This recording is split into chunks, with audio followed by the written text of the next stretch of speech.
Good morning students. प्यारे बच्चों, आप अपने घर पर अपने परिवार के साथ स्वस्थ होंगे, अच्छे से होंगे, अपनी पढ़ाई अच्छे से कर रहे होंगे। तो हमने छठी कक्षा में चर राशि, अचर राशि, बीजीय व्यंजक, इनके बारे में काफ़ी विस्तार से पढ़ा था, सीखा था।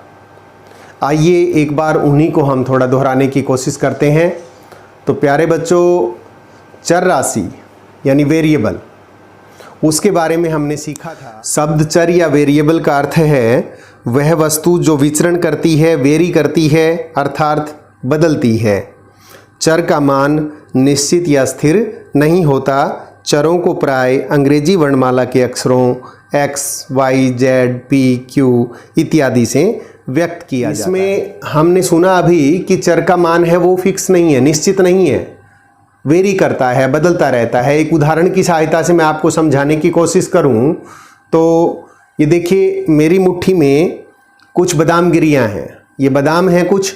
अब ये कुछ कह रहा हूं मैं, कितने हैं नहीं पता। तो जब तक इनका मान अपने को, इनकी संख्या नहीं पता है, तब तक ये चर कहलाएंगे। यानी इनकी संख्या कितनी है हमें मालूम नहीं है, तो चर से व्यक्त करेंगे कि हम इनको मानेंगे। x मान लेंगे, p मान लेंगे, q मान लेंगे, कुछ भी मान लेंगे। और जब हम इनको गिन लेंगे, एक एक की गिनती कर लेंगे, और गिनती करने के बाद मान लो हमें पता चलता है कि ये 15 है। अब क्योंकि इनकी संख्या निश्चित हो गई 15, तो अब ये चर नहीं है। तो चर के बाद हमने अचर के बारे में जाना था। अचर यानी कांस्टेंट, तो उसके बारे में जानते हैं। शब्द अचर या कांस्टेंट का अर्थ है वह राशि या वस्तु जिसका मान निश्चित या स्थिर यानी फिक्स है, जिसका मान बदलता नहीं है, जैसे 1, 2, 3, 4, 5 इत्यादि। बीजीय व्यंजक चर और अचर राशियों पर विभिन्न संक्रियाएं जैसे जमा, घटा, गुणा और भाग लगाने पर बीजीय व्यंजक बनता है। जैसे x में 4 जोड़ना, तो हम इसे लिखेंगे x जमा 4। y में से 2 घटाना, तो इसे लिखा जाए y माइनस 2। p को 3 से गुणा करना, तो 3p, बीच में गुणा का चिन्ह नहीं है तो ये गुणा में ही होता है, तो 3p। y को 4 से भाग करना, y बटे 4। तो इस तरीके से ये बीजीय व्यंजक के कुछ उदाहरण हमारे सामने। कक्षा में 4 विद्यार्थी आते हैं और वो कहते हैं कि सर, हमने एक खेल बनाया है, क्या हम उसे खेलें?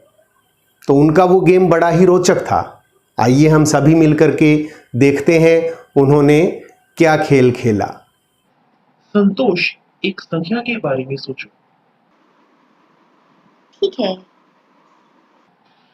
इस संख्या को 4 से गुणा करके गुणनफल में 5 जोड़ो। ठीक है। अब परिणाम क्या आया?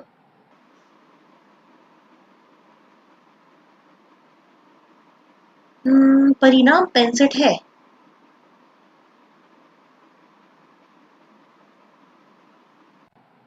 संतोष द्वारा सोची गई संख्या 15 है।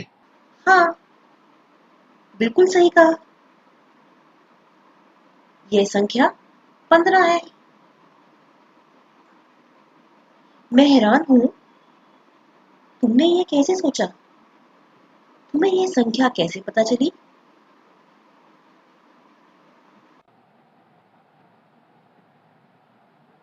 मायरा, एक संख्या सोचो। ठीक है।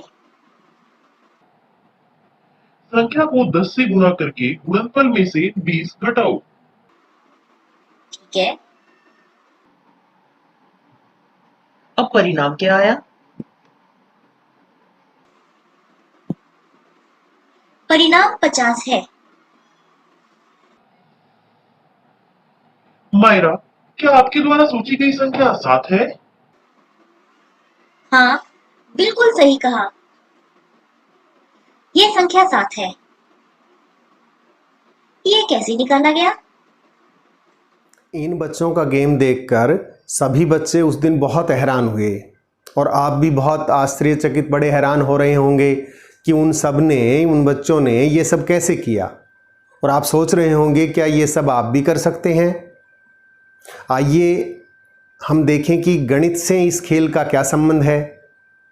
प्यारे बच्चों, उन्होंने ये सब समीकरण की सहायता से किया, तो आइए हम भी समीकरण बनाना, समीकरण क्या होता है एवं समीकरण के पक्षों को समझने और सीखने की कोशिश करते हैं। प्यारे बच्चों, किसी कथन को बीजीय व्यंजक के रूप में कैसे लिखना है, आइए इसका अभ्यास करते हैं। मान लीजिए किसी बच्चे के गुल्लक में कुछ रुपए हैं और माँ ने उसे 10 रुपए और दे दिए, तो इसे हम बीजीय व्यंजक के रूप में कैसे लिखें। बच्चे के गुल्लक में कुछ रुपए हैं,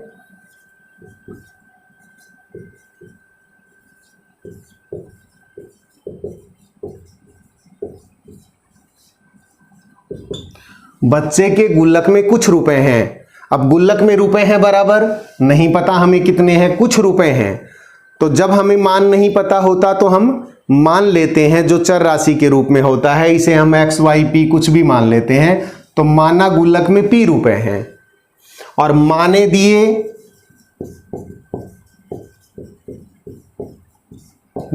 दिए बराबर 10 रुपए।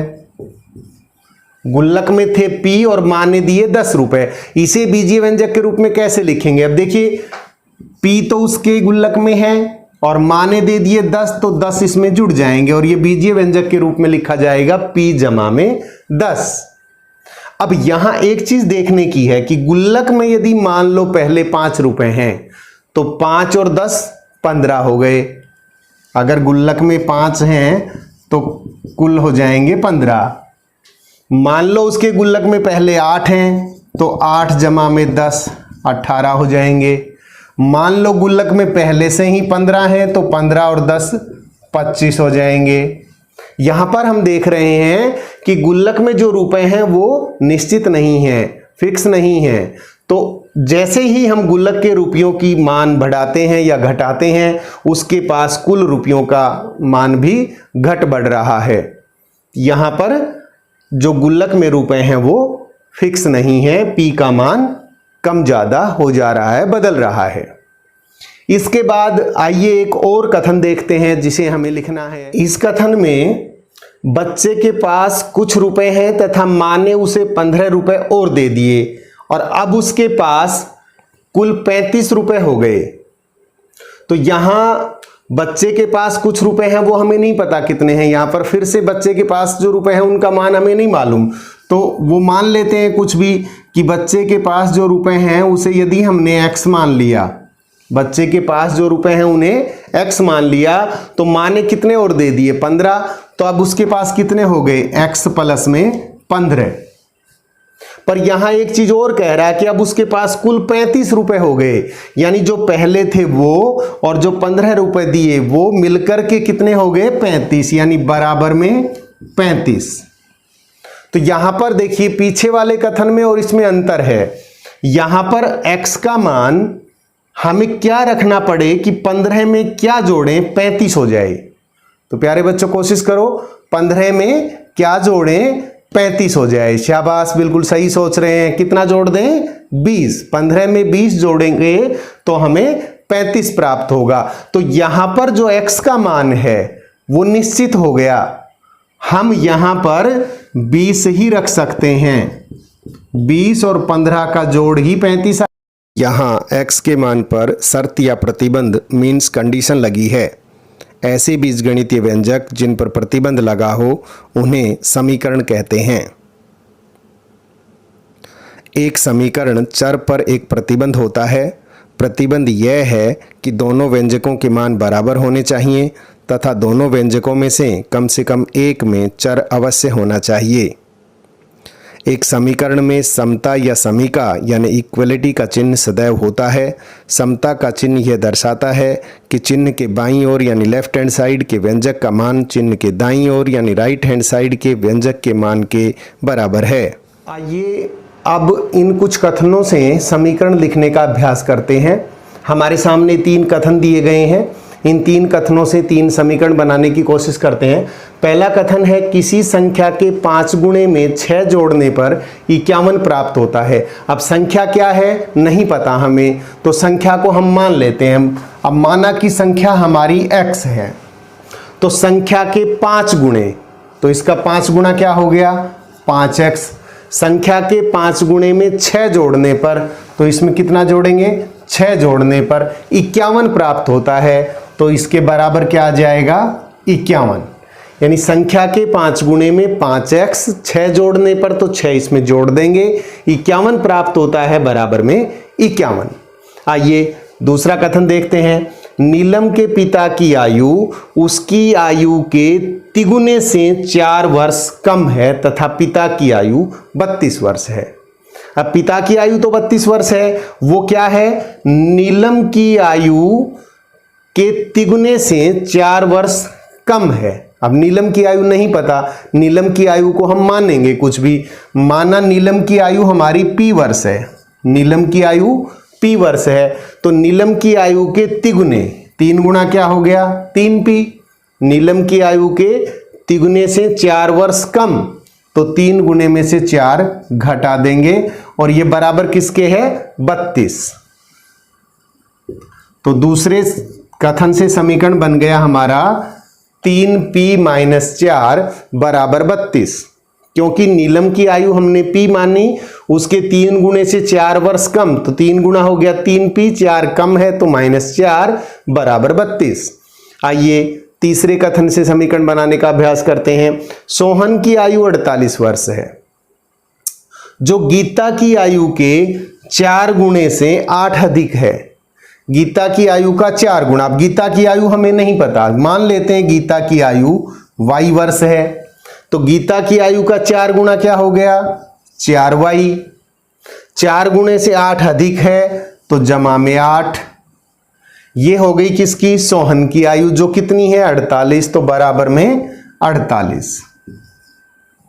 तो इस तरीके से हमने दिए गए कथनों से समीकरण बनाना या समीकरण लिखना सीखा। इसके पश्चात इससे उल्टा भी करके देखते हैं कि यदि कोई समीकरण हमें दिया गया तो उससे कथन कैसे बनाएंगे। तो प्यारे बच्चों, इसके बाद हम दिए गए समीकरण से कथन लिखने का अभ्यास करते हैं।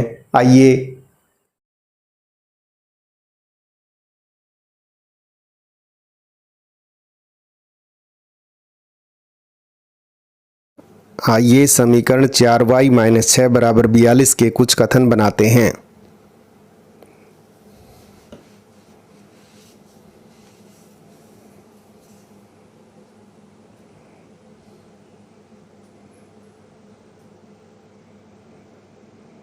इसमें यदि x को हम पुत्र की आयु लें तो 4x पुत्र की आयु का 4 गुना हो गया, उसमें से 6 घटाते हैं तो पिता की आयु 42 वर्ष आती है।